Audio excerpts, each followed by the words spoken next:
Nebula maths के इस video में डीएलएड चतुर्थ सेमेस्टर गणित का हम लोग रिवीजन करेंगे।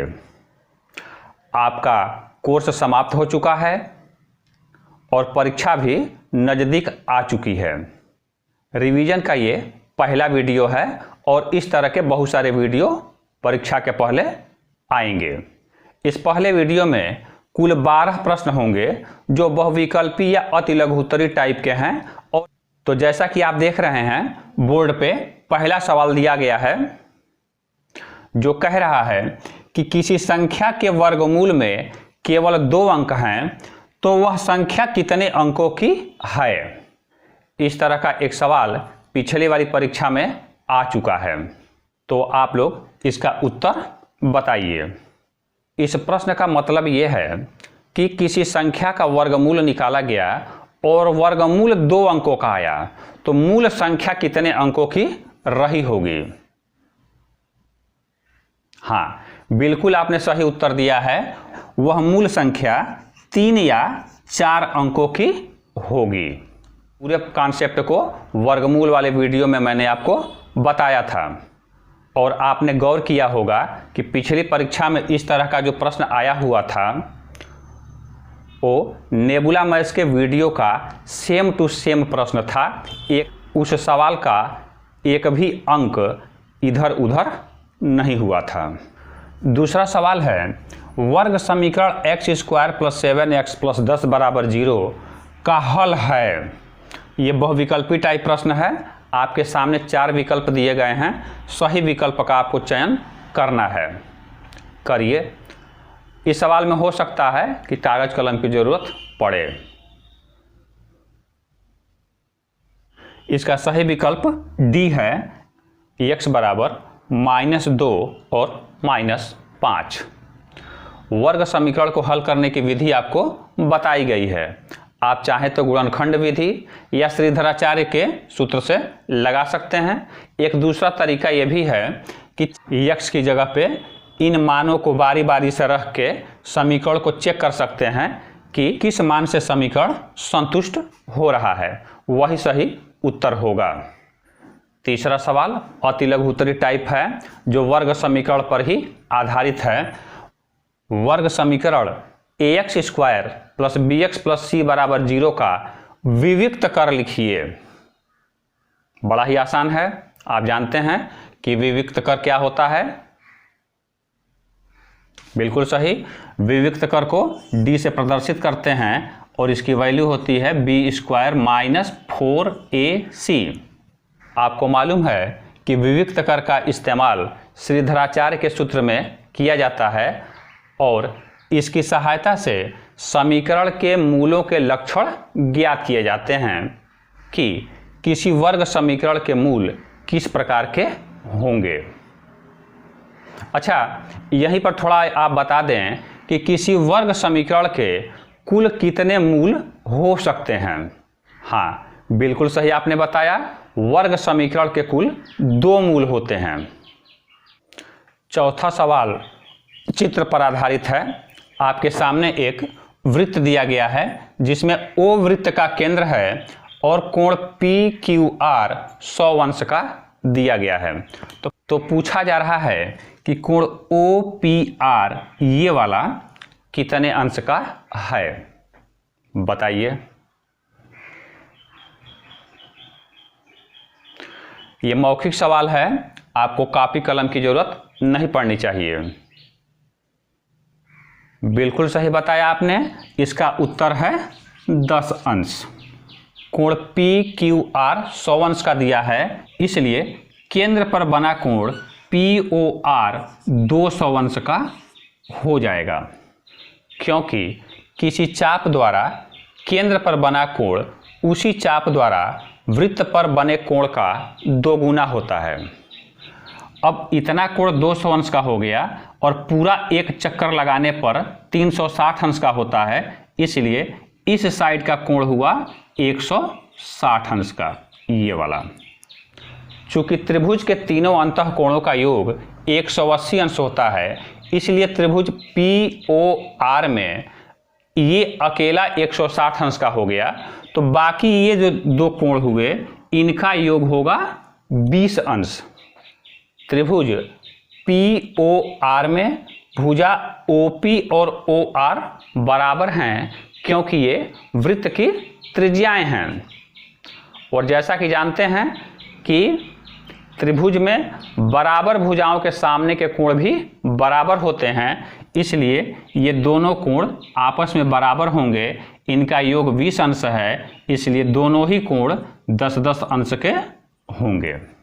वृत्तखंड के कोण पर पूरा एक वीडियो हमने आपको अलग से दिया हुआ था और आपने देखा भी है। पांचवा प्रश्न भी वृत्त पर ही आधारित है। इसमें दिया गया है कि O वृत्त का केंद्र है और कोण ADC 140 अंश का है। तो आपको बताना है कि कोण BAC यानी ये वाला कितने अंश का होगा।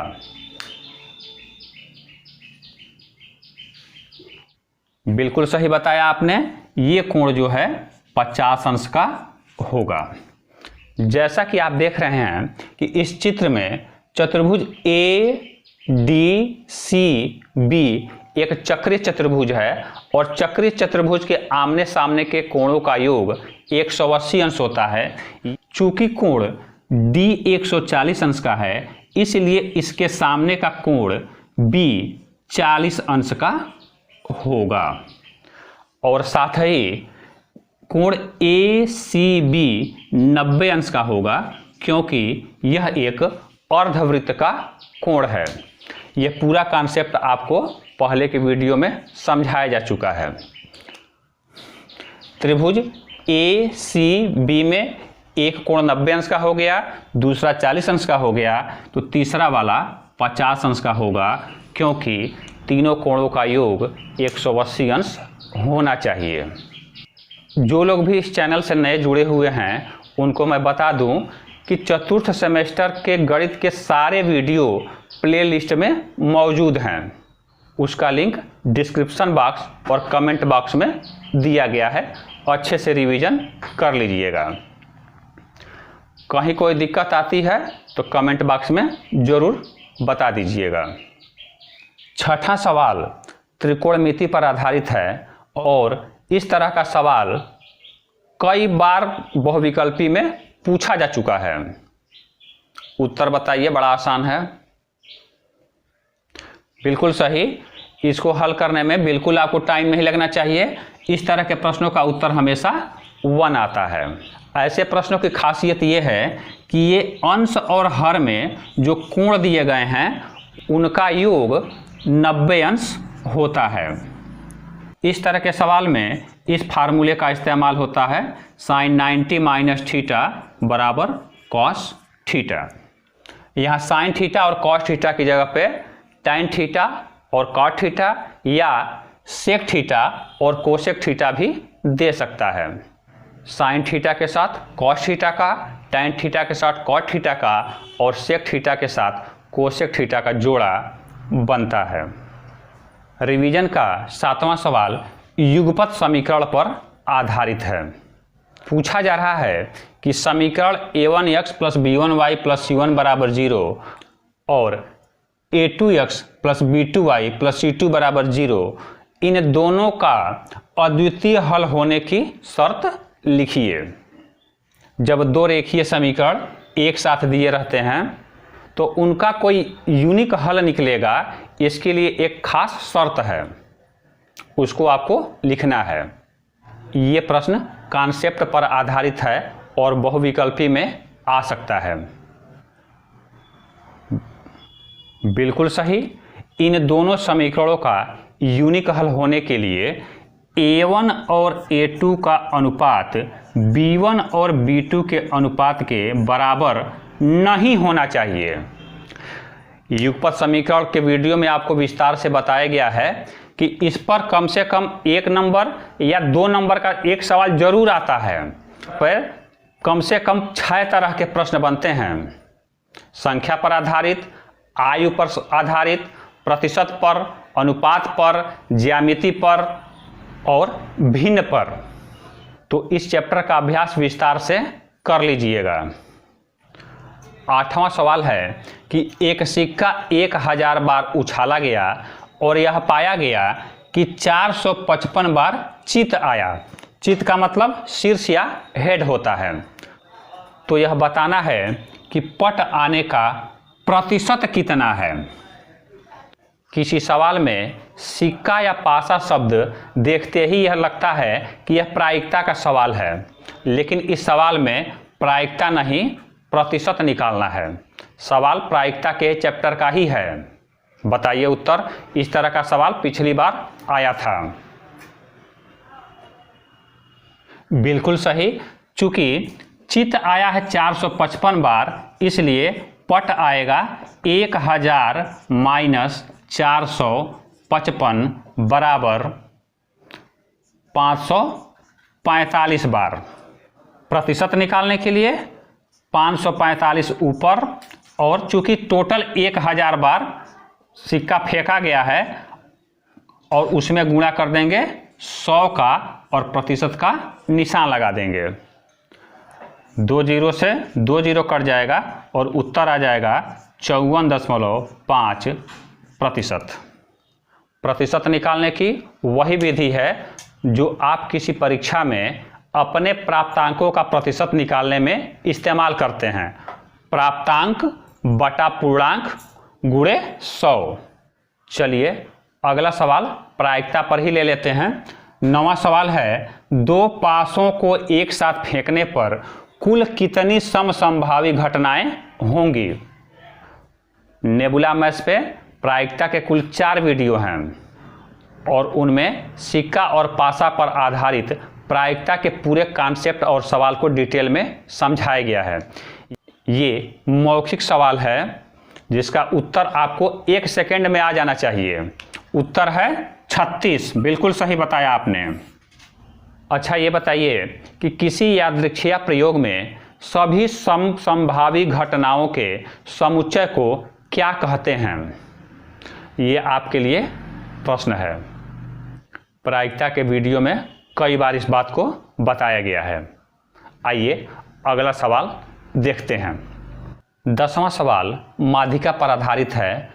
आपके सामने प्रश्न दिया गया है जिसमें तमाम नंबर दिए गए हैं और इनकी माध्यिका निकालनी है। मेरे ख्याल से इस वीडियो का सबसे आसान सवाल यही है। इसका उत्तर आपने बिल्कुल सही बताया, 32 इसका उत्तर होगा। सभी नंबर को आरोही क्रम में सजा लेते हैं और जो सबसे बीचों बीच में आता है वही नंबर माध्यिका कहलाती है।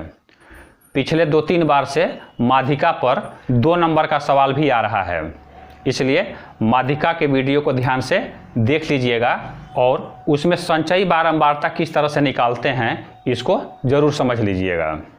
11वां प्रश्न दिया है कि एक समबाहुभुज के अंतःकोणों की माप 108 अंश है, तो उस समबाहुभुज में भुजाओं की संख्या कितनी है। आपने बिल्कुल सही बताया। उस समबाहुभुज में कुल 5 भुजाएं होंगी, यानी कि वह बहुभुज एक समपंचभुज है।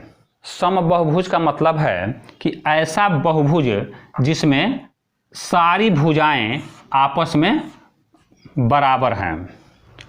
आप कोई भी बहुभुज बना के देख लीजिएगा कि उसमें जितनी भुजाएं होंगी उतने ही अंतःकोण भी बनेंगे।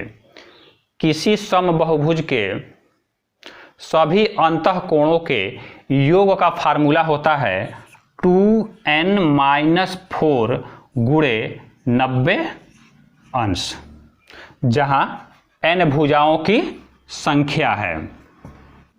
इस सवाल में चूंकि प्रत्येक अंतःकोण 108 अंश का दिया है और भुजाओं की संख्या n है, इसलिए अंतःकोणों का कुल योग होगा 108 गुणे n। इस समीकरण को आप हल करेंगे तो n बराबर आ जाएगा 5। और वीडियो का अंतिम सवाल त्रिकोणमिति पर आधारित है। यदि sine theta minus cos theta बराबर 0, तो थीटा यानी ये कोण ज्ञात करना है। आपका उत्तर 0 और 90 अंश के बीच ही आना चाहिए। नेबुला मैथ्स के त्रिकोणमिति वाले वीडियो में आपको हाथ की अंगुलियों की सहायता से 0, 30, 45, 60 और 90 अंश के त्रिकोणमितीय अनुपातों को याद करना बताया गया था। बिल्कुल सही आपने उत्तर बताया। थीटा का मान है 45 अंश, क्योंकि साइन 45 अंश और कॉस 45 अंश दोनों का ही मान बराबर होता है, 1/2।